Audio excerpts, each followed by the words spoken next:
नमस्कार, मैं जनवक्ता Shriom Gautam. Supreme court के कॉलेजियम को लेकर अब तक हमने बहुत सारे वीडियो बनाए हैं और उन वीडियो में हमने यही दिखाने की कोशिश की है कि ये जो कॉलेजियम बनाया गया है, ये जिन सिद्धांतों, जिन बातों का वायदा करके बनाया गया था, उनको पूरा तो नहीं कर रहा है, लेकिन उसकी आड़ में बहुत कुछ ऐसा हो रहा है जो संवैधानिक नहीं।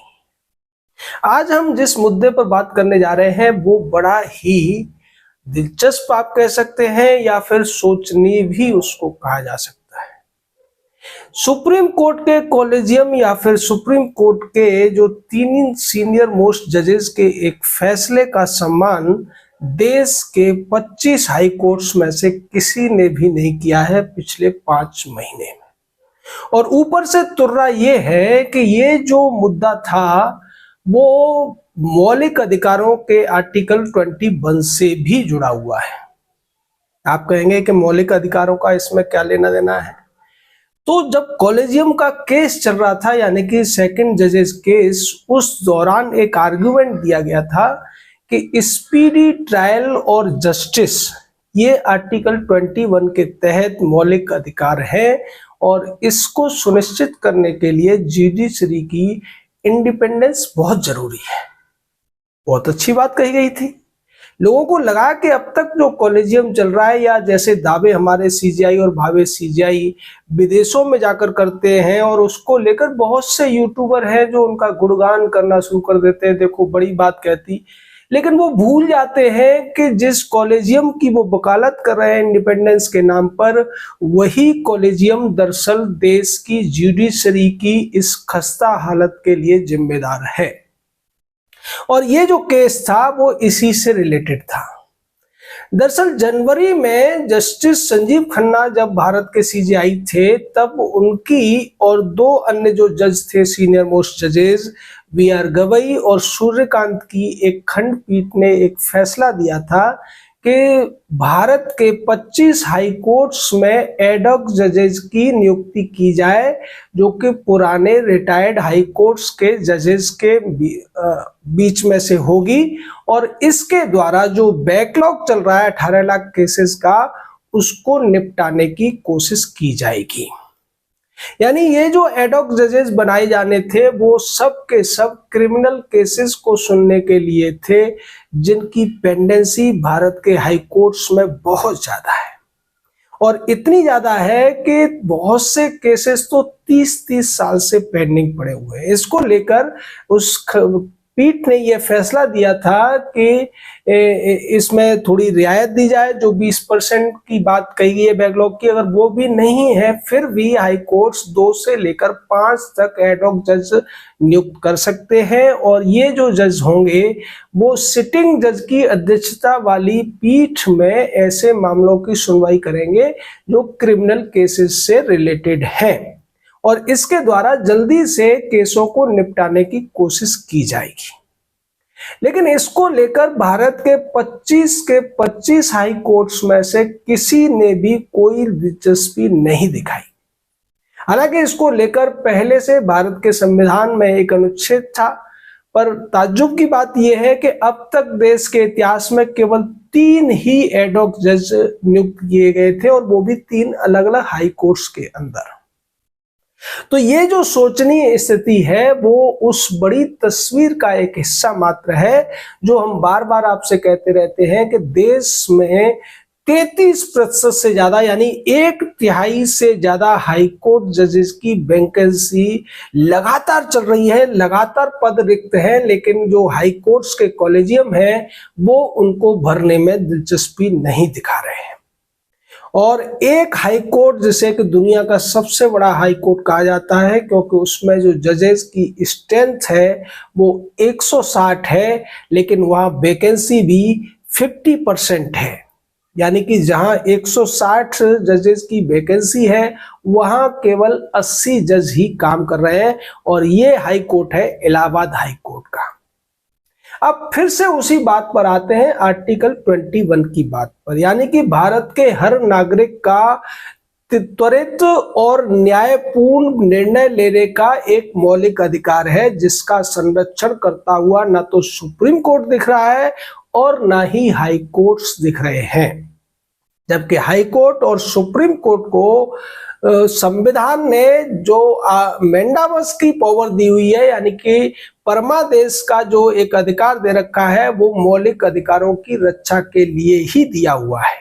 उसके बावजूद मौलिक अधिकारों की तरफ ये रवैया, उदासीन रवैया, या फिर आप कहें कि सौतेला रवैया सुप्रीम कोर्ट ने भी एक तरीके से अपना रखा है और हाई कोर्ट ने भी। सुप्रीम कोर्ट ने इसलिए कि जब 2025 की जनवरी में यह फैसला आ गया था, 5 महीनों तक हाई कोर्ट ने कुछ भी नहीं किया, तो इस पर जो सीजेआई है उनको या रजिस्ट्री को कम से कम पत्राचार तो करना चाहिए था इन हाई कोर्ट्स के साथ में कि पेंडेंसी को लेकर जो एक सलाह, सुझाव या आदेश दिया गया है उस पर कार्रवाई क्यों नहीं हो रही है।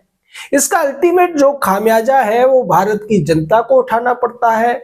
आज देश में 5.5 करोड़ से ज्यादा केसेस पेंडिंग हैं, जिसमें से कि अगर बात की जाए तो जो डिस्ट्रिक्ट कोर्ट्स या लोअर जुडिशरी में केसेस पेंडेंसी है वो 4.25 करोड़ के आसपास है।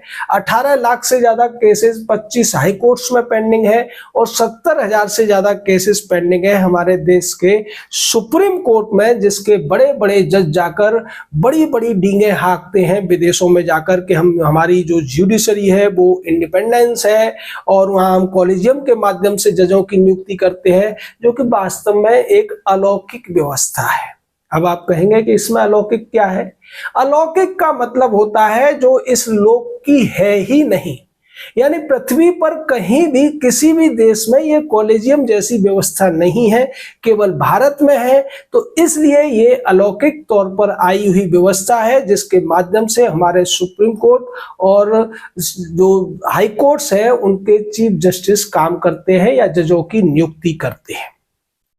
अगर पिछले 5 महीने में एडहॉक जजों की ही नियुक्ति हुई होती तो कम से कम 25 हाई कोर्ट्स में 10-20 हजार केसेस की पेंडेंसी तो कम हो गई होती। हालांकि इससे बहुत ज्यादा फर्क तो नहीं पड़ता, लेकिन शुरुआत के लिए जो कहावत है पुरानी कि something is better than nothing, उस पर तो कुछ कुछ हमें देखने को मिल ही सकता था।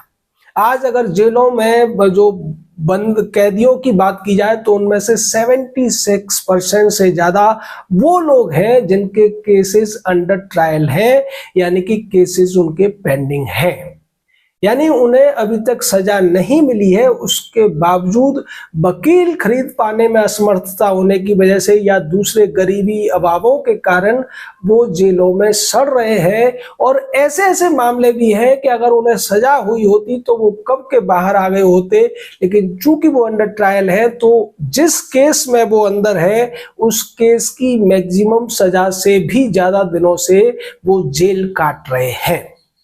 अब इसके लिए जिम्मेदार कौन है? क्या इसके लिए भारत का संविधान जिम्मेदार है? क्या इसके लिए देश की संसद जिम्मेदार है?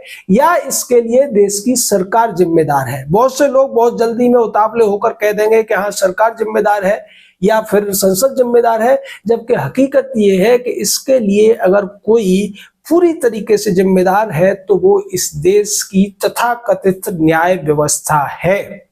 अगर वर्ल्ड में रैंकिंग के हिसाब से देखा जाए तो देश की न्याय व्यवस्था का सिविल जो मैटर्स है उस मामले में 111वां नंबर है और क्रिमिनल मामलों में 93वां नंबर है। यानी कि हमारी जो जुडिशरी है वो क्रिमिनल मामलों में 93वें नंबर पर आती है और सिविल मामलों में 111वें नंबर पर आती है।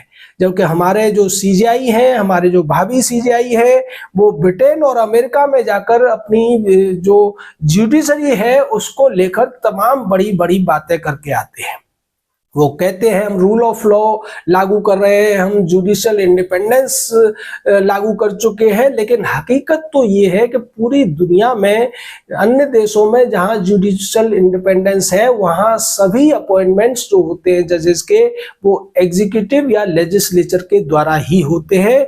तब भी वहां पर इंडिपेंडेंस बनी हुई है। लेकिन यहाँ पर इंडिपेंडेंस की आड़ लेकर एक वर्ग विशेष या फिर आप कह सकते हैं कि अंग्रेजों द्वारा बनाई गई एक जाति विशेष की दबंगई चल रही है। अब आप कहेंगे कि ये जाति कौन सी है, तो हम आपको बता देते हैं, ये काले कोट वालों की जाति है। ये जो काले कोट वाले हमारी वकीलों की फ्रेटर्निटी है, इसमें जो छोटे वकील है, सामान्य मध्यम वर्ग के वकील है, उनकी बात हम नहीं कर रहे हैं। ये हम उनकी बात कर रहे हैं जो आजादी से लेकर अब तक जिनकी संख्या मुश्किल से 50 रही है।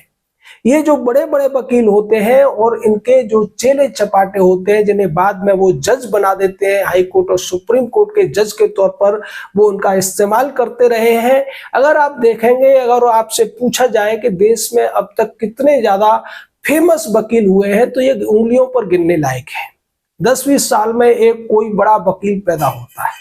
लेकिन कुछ लोग होते हैं, अगर उनकी बैकग्राउंड कांग्रेस से है, तो वो न केवल न्यायपालिका का हिस्सा रहे होते हैं, कार्यपालिका का भी हिस्सा रहे होते हैं, और जो विधायिका है उसका भी हिस्सा रहे होते हैं। अब तक केवल 5 लोग ऐसे हैं जो कार्यपालिका, विधायिका और न्यायपालिका तीनों का ही हिस्सा रहे हैं या हैं, और कम से कम 2 के हिस्सा तो वो अभी भी हैं। उनमें से एक ऐसे थे जो एनडीए की समर्थक पार्टी से थे, यानी शिवसेना से थे। बाकी जो 4 हैं वो कांग्रेस के ही नुमाइंदे रहे हैं, जो कार्यपालिका में भी रहे, यानी कि मंत्री भी रहे, सांसद तो वो अभी भी हैं, और न्यायपालिका में अभी भी भूमिका निभा रहे हैं।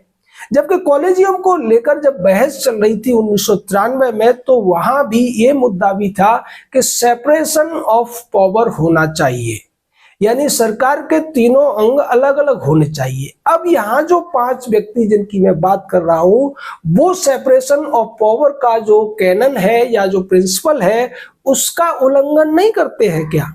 आज भी कपिल सिब्बल को आप देखेंगे, अभिषेक मनु सिंघवी को, सलमान खुर्शीद को आप देखेंगे, तो ये लोग हाई कोर्ट, सुप्रीम कोर्ट में वकालत करते हुए नजर आते हैं। पी चिदम्बरम को आप देखेंगे, ये चारों के चारों कांग्रेस कोटे से मंत्री भी रहे हैं, और उसी दौरान वो संसद के सदस्य भी थे, और उसी दौरान ताज्जुब की बात है कि वो हाई कोर्ट, सुप्रीम कोर्ट में केसेस लड़ते हुए भी नजर आ रहे थे।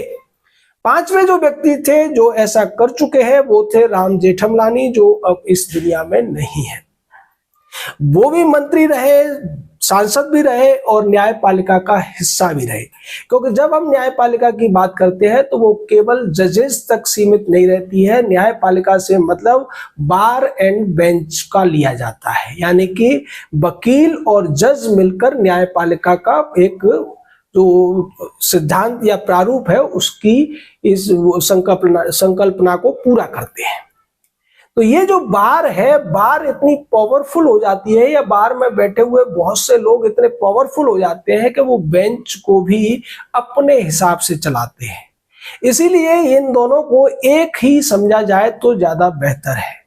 बार में जैसे लोग पावर में होंगे, वैसे ही लोग आपको जजेस के रूप में देखने को मिलेंगे। और अभी तक बार में देखा जाए तो ज्यादातर जो दबदबा रहा है वो कांग्रेस पार्टी या कम्युनिस्ट विचारधारा वाले लोगों का रहा है। यही वजह है कि इन लोगों को हाई कोर्ट्स में 1/3 से ज्यादा वैकेंसियों से कोई फर्क नहीं पड़ता है, 5.5 करोड़ केसेस की पेंडेंसी से कोई फर्क नहीं पड़ता है, और लोगों के 76% से ज्यादा अंडर ट्रायल लोगों के जेल में पड़े रहने से भी इनको कोई फर्क नहीं पड़ता है। लेकिन बातें ये बहुत बड़ी बड़ी करते हैं। केसेस ये आतंकवादियों के भी लड़ते हैं, और आतंकवादियों के लिए हमारा सुप्रीम कोर्ट 2 बजे भी खुल जाता है, क्योंकि वहां ये दावा किया जाता है कि इस आतंकवादी का मानवाधिकार का हनन हो रहा है, इसलिए कोर्ट का बैठना जरूरी है।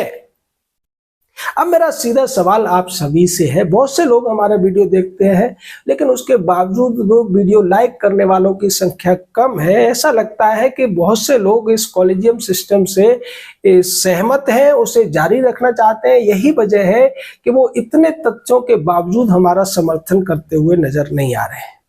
आपका अगर कोई इसको लेकर हमारी बात आपको गलत लग रही है तो आप कमेंट कीजिए और अपनी बात रखिए, लेकिन आप इस पर डिस्कशन कीजिए, क्योंकि आज की डेट में ये देश की सबसे बड़ी समस्या बनता जा रहा है।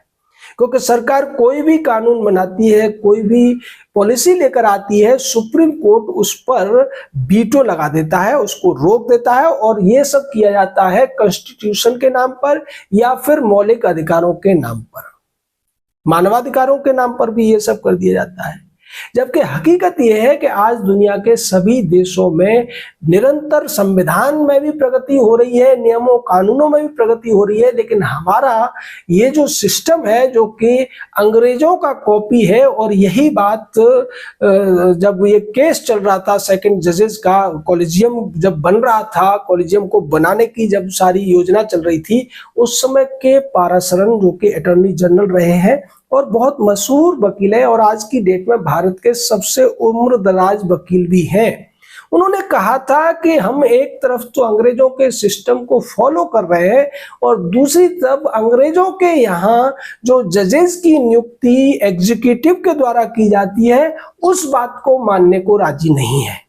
यानी हम आधी बात जो हमारे हक में है वो मानेंगे और आधी बात जो हमारे हक में नहीं है या हमारे मुताबिक नहीं है हम उसको नहीं मानेंगे। यही कुछ करता हुआ ये कॉलेजियम नजर आ रहा है और अब उसका नतीजा ये है कि सुप्रीम कोर्ट के कॉलेजियम की बात हाई कोर्ट्स के कॉलेजियम मानने को राजी नहीं है।